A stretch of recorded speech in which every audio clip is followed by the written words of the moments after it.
You could hear it before you saw it, a low rumble that wasn't just an engine, but a heartbeat. And if you knew that sound, you knew a piece of my soul was about to roll by. It was a 1957 Chevrolet Bel Air, not just any car, it was my first love. And for 50 years, I believed I knew every secret it held. I was wrong. This isn't just a story about chrome and tail fins, it's about a promise whispered on a summer night, a betrayal that shaped my life, and a truth, hidden in plain sight, waiting for me to finally be old enough, and brave enough, to understand it. If you've ever loved something you thought you lost, then you already know this story, and if you stick with me, you might just help me finish it. Consider subscribing, this is a road we need to travel together. I was 17 in the summer of '66. The world was changing fast, but in our small town, time moved at the speed of a cruising car down Main Street. My world was the four corners of that town, the flickering silver screen of the Starlight Drive-In, and the worn leather bench seat of that Bel Air. Her name was Mary. And Mary, she had a laugh that could cut through any static on the AM radio. We were inevitable, like gravity. Friday nights were ours. We'd meet under the neon sign of Mel's Diner, share a cherry Coke, and then, we'd cruise. No destination, just the open road stretching out under a blanket of stars, the sound of the Ronettes or the Beach Boys spilling from the speakers. We'd park at the Overlook, the entire town glittering below us like a spilled jewelry box. And we'd talk about everything, and nothing. We dreamed in widescreen Technicolor. I was going to be an architect. She was going to paint the world. We were going to do it all, together. In that car, with the scent of her perfume mixing with the smell of warm vinyl and night-blooming jasmine, anything felt possible. The future was a straight, open highway. But the best dreams often have the sharpest edges. The draft notice came for me in the fall. It wasn't a surprise, but it was an earthquake. Our last night together was at the drive-in. They were playing a double feature, but neither of us saw a single frame. We just sat there, in our car, in a sea of other cars, each containing their own private worlds of joy and heartache. The air was thick with the smell of popcorn and impending goodbye. I remember the way the light from the screen flickered across her face, catching the tears she was trying so hard to hide. I made her a promise then. A foolish, desperate, 17-year-old's promise. I took my father's old pocket knife, the one he used to clean fish with, and I carved our initials into the dashboard of that Bel Air. Right there, next to the radio. JM plus ML forever. I'll come back to this, I said, my voice thick. I'll come back to this car, and to you. No matter what. This is our starting line. She just pressed her forehead against mine, her hands gripping my jacket like a lifeline. She believed me. I think I even believed myself.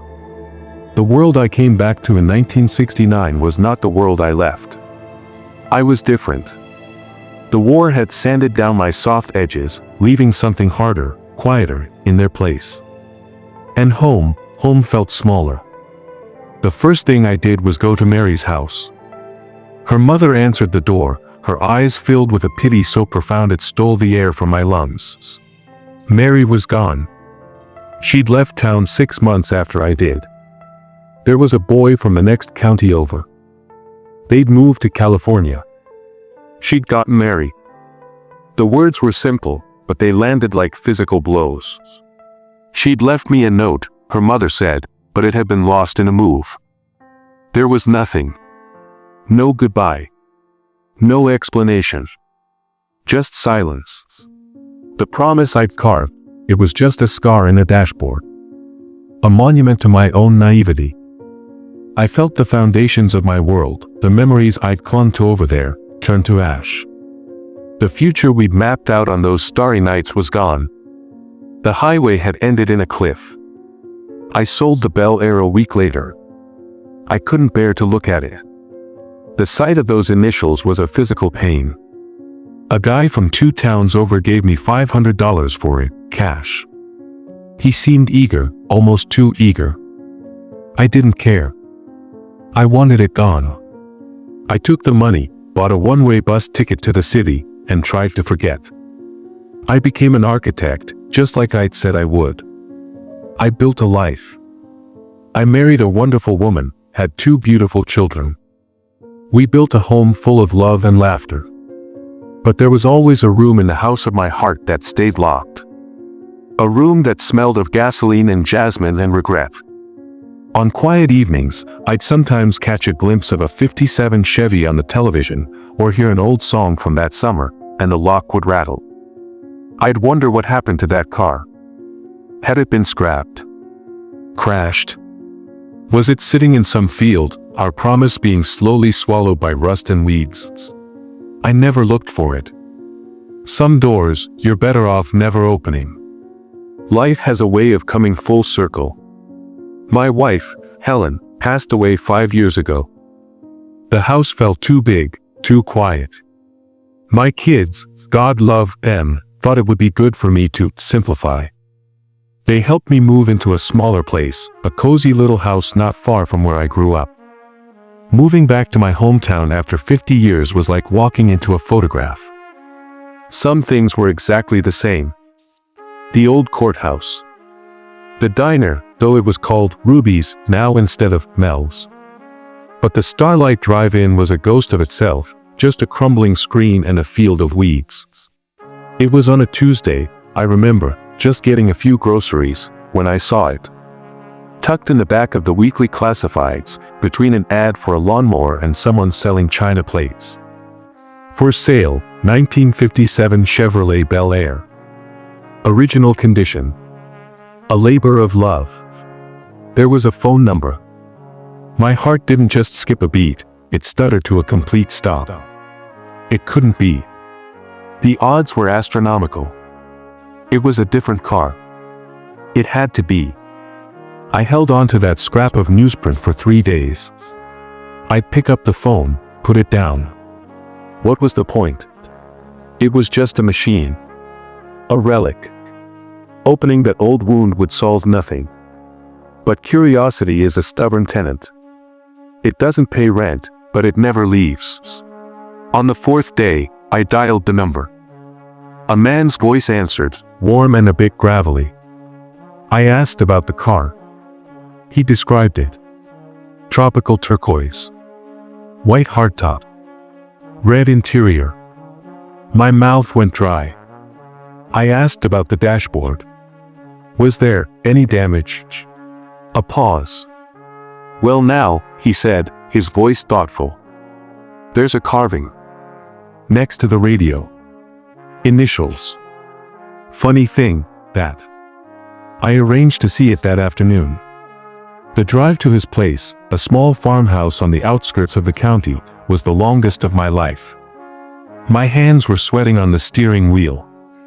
This was madness. I was chasing a ghost. And then I saw it.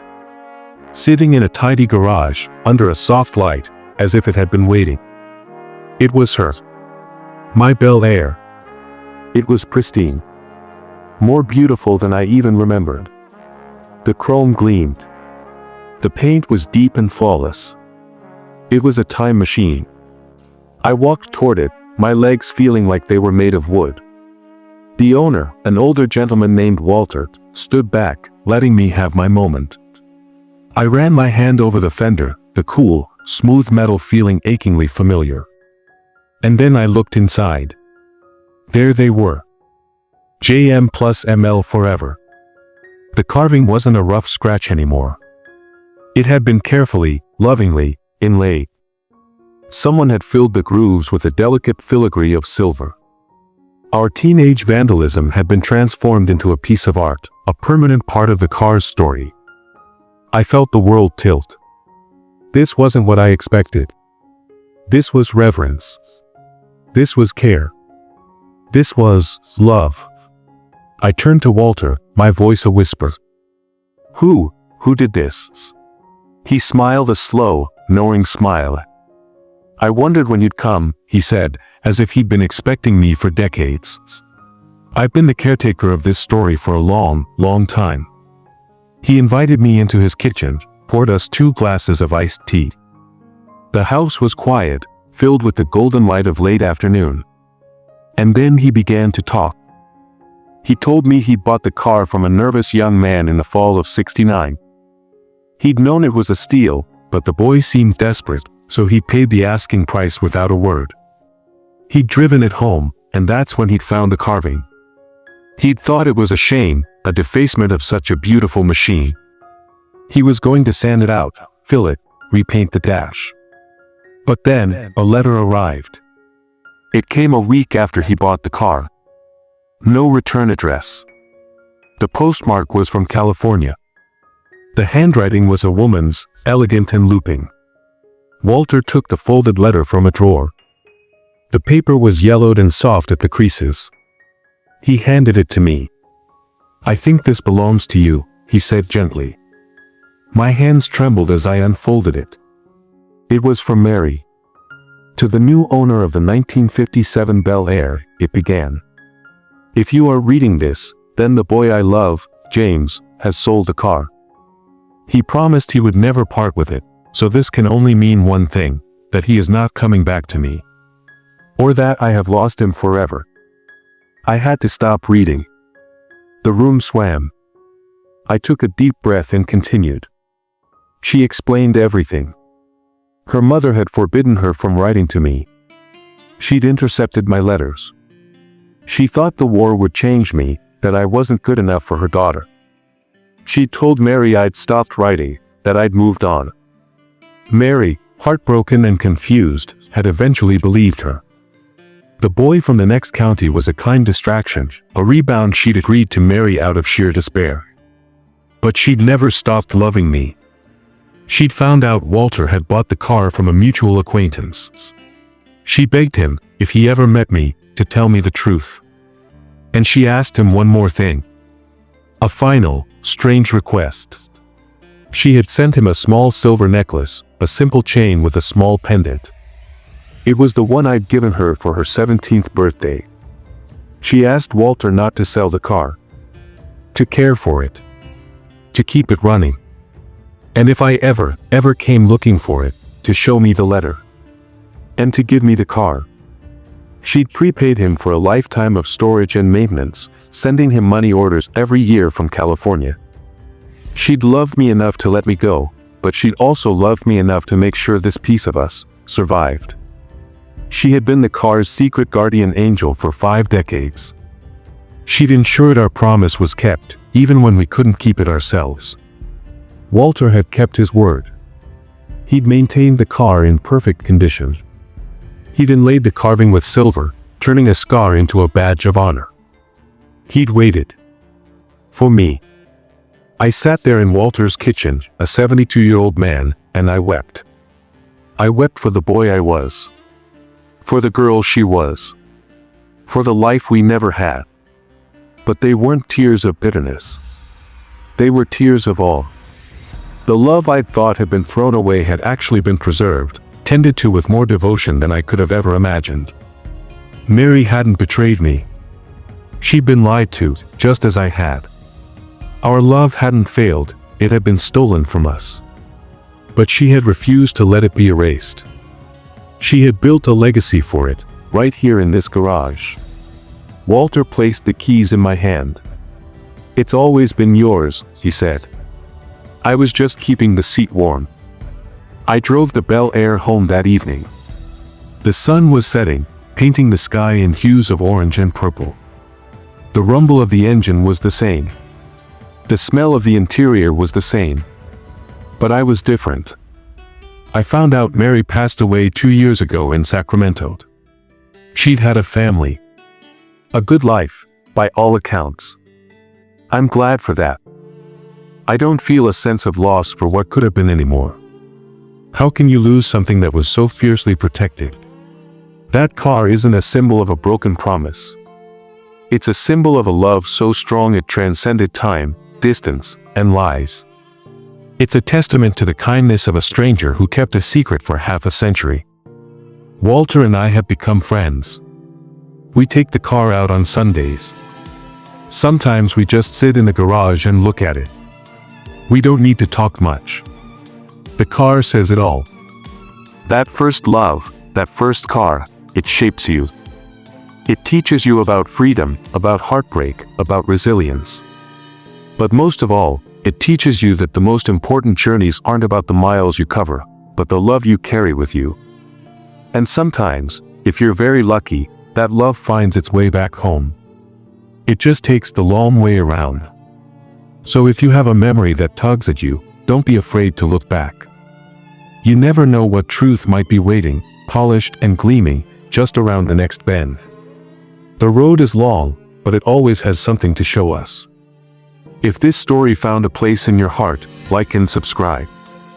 I'd love to hear about the car, or the person, that still lives in your rearview mirror.